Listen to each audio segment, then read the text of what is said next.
Hello, Tom Simmons, and with this video we're going to turn our attention to market supply.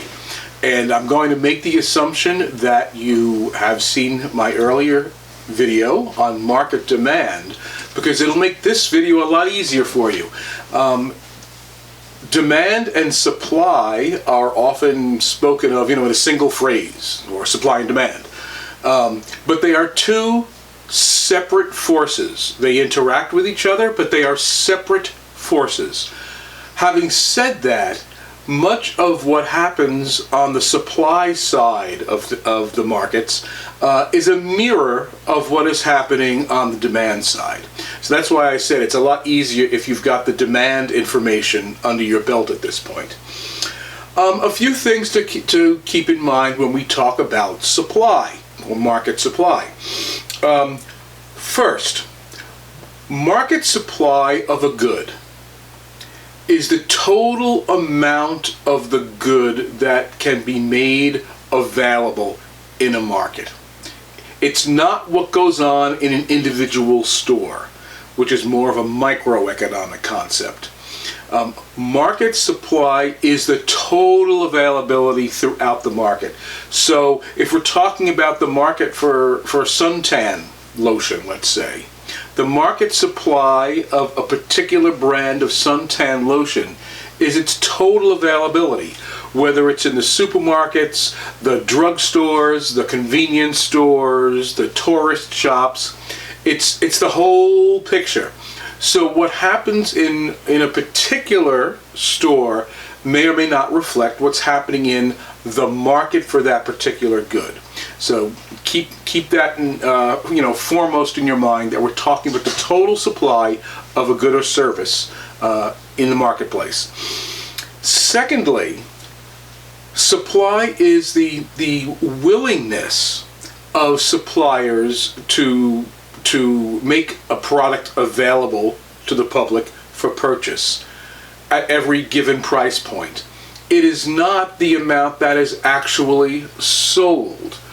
Suppliers, that's a function of what we call market equilibrium, which is a different concept, and we'll get to that next.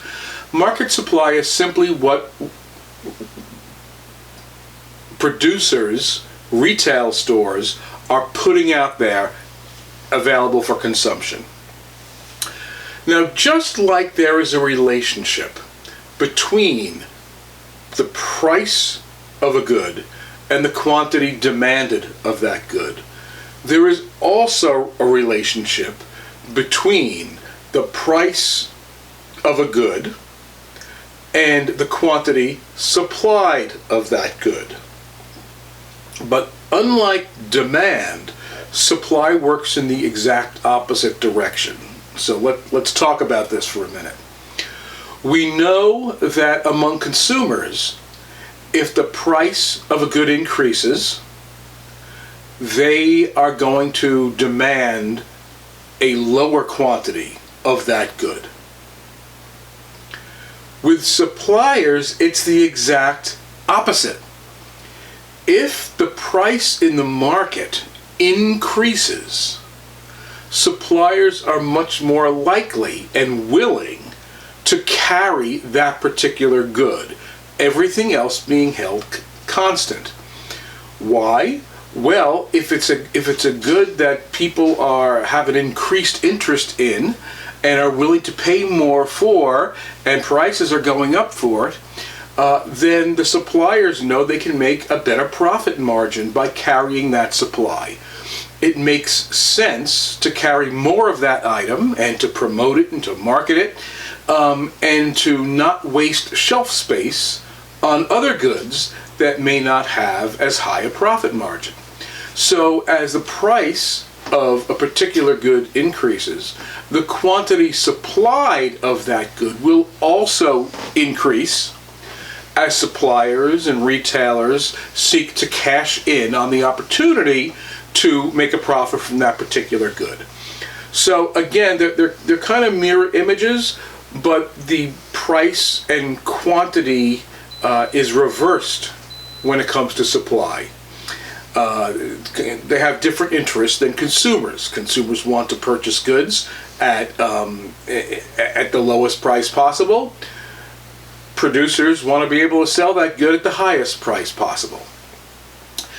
The one place where supply, the nature of market supply, is very, very different than the nature of market demand, is that we're dealing in supply with a full supply chain. Example, you decide tonight you would like to have spaghetti for dinner and you don't have any sauce. So you make the decision, I'm running down to the store, I'm buying a jar of sauce. Now I've got it. On the supply side, that process is much, much longer. You're dealing with a supply chain from the seed producer who dries and packages and markets seeds, to the farmer who purchased them and planted them, to the labor who harvested the tomatoes, to the truck that brought it to the factory where it's mixed in with a whole bunch of other ingredients and chopped up and made into sauce and put in jars that have labels printed and put on them, and then that's sent into another trucking company, who then sends it to a wholesale warehouse, who then takes orders from retailers, who puts it on different trucks and gets it out to the supermarkets. You can see there's a lot more steps on the supply side between getting a product to market than there is on the demand side, where people say, I want it, I'll go get it. So when we talk about supply, we're talking about the full supply chain, because any problem, any kink, any disruption in any part of that chain can render a product unavailable to the market. If the trucking union goes on strike, if weather destroys farmers' crops, anywhere along the line, and we saw this happen, several years ago when COVID first hit. Many different industries were impacted by the ability to actually do their work or hire labor. But all you need is one link in that chain to break, and all of a sudden the product is not getting to market. So with suppliers, there is always this long-term look and also a delay in actually responding to changes in the market. And you see this most readily when a hurricane is forecast to impact a coastal community. Consumers, boom, run out to Home Depot or Lowe's and buy plywood to cover up your windows. Well, Home Depots and Lowe's have what they have, but they can't just run out and poof, make plywood happen. It takes a process, and this is one reason, and there are several, but this is one reason why stores almost always run out of the availability of a good when a big event hits the market, because consumers can react quickly, producers cannot. So other than that, there's a general, as I said, parallel between what happens in supply and what happens in demand. There are reasons why suppliers might make a particular product more or less available in the marketplace, unrelated to the price they're getting for that good. And these are called the determinants of supply, just like we have determinants of demand. And in many cases, they're roughly similar. For instance, if the number of suppliers changes, that's going to change the availability of that particular good in the marketplace. An increase in the number of suppliers means there's more of that supply available. A decrease in the number of suppliers means there's going to be less of that product available in the marketplace. And that, again, could be anyone in the supply chain. if a major trucking company goes out of business, that affects the supply chain, as I said, of spaghetti sauce and many, many other products. So you've got the number of suppliers significantly impacts the availability of goods in the market, not related to price. If supplier costs change, that will also increase the ability and willingness of producers to get items out to the market. If something that a producer is making all of a sudden has a significant increase in cost, and it may be because one of the ingredients they use increases in price, or one of the processes they use has, for some reason, becomes much more expensive. If it's an increase in expense to them, it's less likely they're gonna kill themselves trying to get this particular product out to market. And here's another terminology issue to keep in mind when we're talking about market supply. People will sometimes use the words price and cost indiscriminately. Price is the dollar amount or the dollar value at which goods change hands in the marketplace. So when you go to a store and you buy that spaghetti sauce for $3 a jar, the price is $3, you've paid $3, the store has received $3. That's price. Cost is what it takes for the store to get that onto the shelf. It's what they incur. It's their dollar outlay in order to make that available to you. It's not what you pay. So if a supplier's costs increases while price has remained the same, they get far less profit for that particular good. So it's less likely that they're going to carry a lot of it.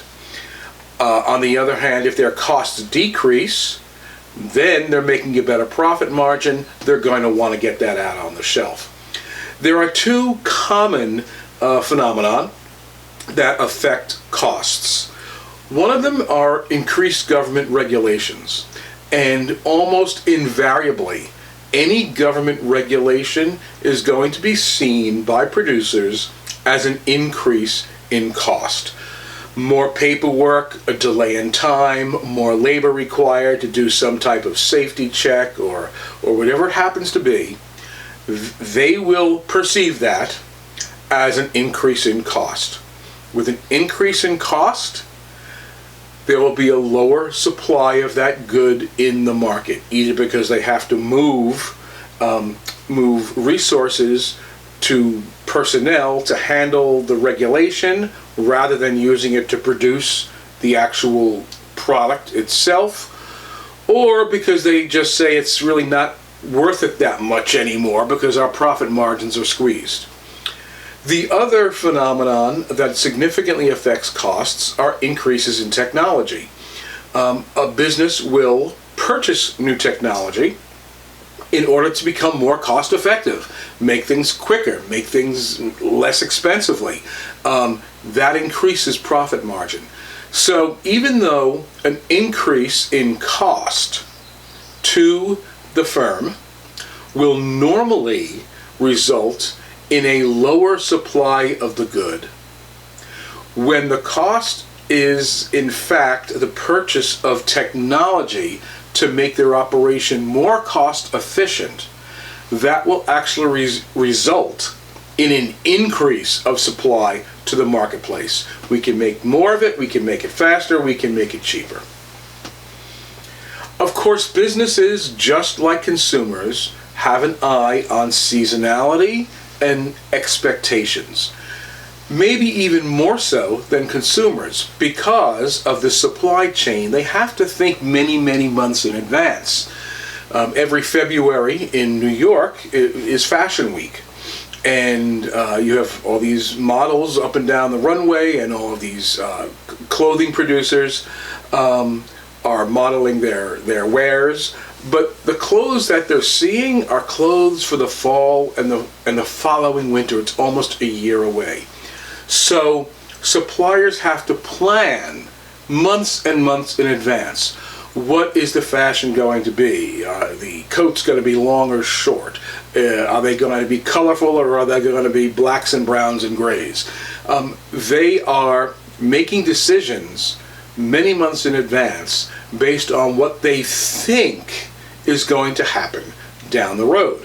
And of course, businesses are able to make certain predictions, have certain expectations for certain holidays, just like consumers do. Businesses know they need to stock up for Black Friday and the Christmas holiday season. They know they're going to need to bring in those avocados for Super Bowl and Cinco de Mayo. They know they're going to have turkeys ready for Thanksgiving. The suppliers know that, and they're thinking about that months and months in advance. So they may put more or less of something out on the shelf because they expect these seasonal changes. They also may put fewer of a particular good on the shelf, especially technology goods, if they are aware that a new technology, a new version of that technology is coming out in a few months. Because they don't want to be saddled with a whole bunch of the old tech in stock and then unable to unload it. So long before the new version comes out, they let the old version run out. So they have less of that on the shelf, not because the price has changed, but because they expect the new next big thing to be coming down the line. Another reason suppliers may cease providing or provide fewer of goods to the market unrelated to its price is if they can perceive the possibility of making a higher profit in some other venture. And the example I like to use for this is, imagine you're a tuna fish company, and you meet the fish, and you have relationships with fishing boats, and you meet them at the docks, and you get the fish in your trucks, and you take them to the factory, and you chop them up, and you put them in tin cans, and you put the labels around the cans, and you get them out to the wholesalers, to get them to the retailers to sell tuna fish. And you make a decent profit on it. New government regulation comes along, let's say, that requires a lot more inspection of the tuna that you are selling for human consumption. They're concerned about heavy metals or something else, and you realize your profit is just going to be squeezed to something much smaller than what it was.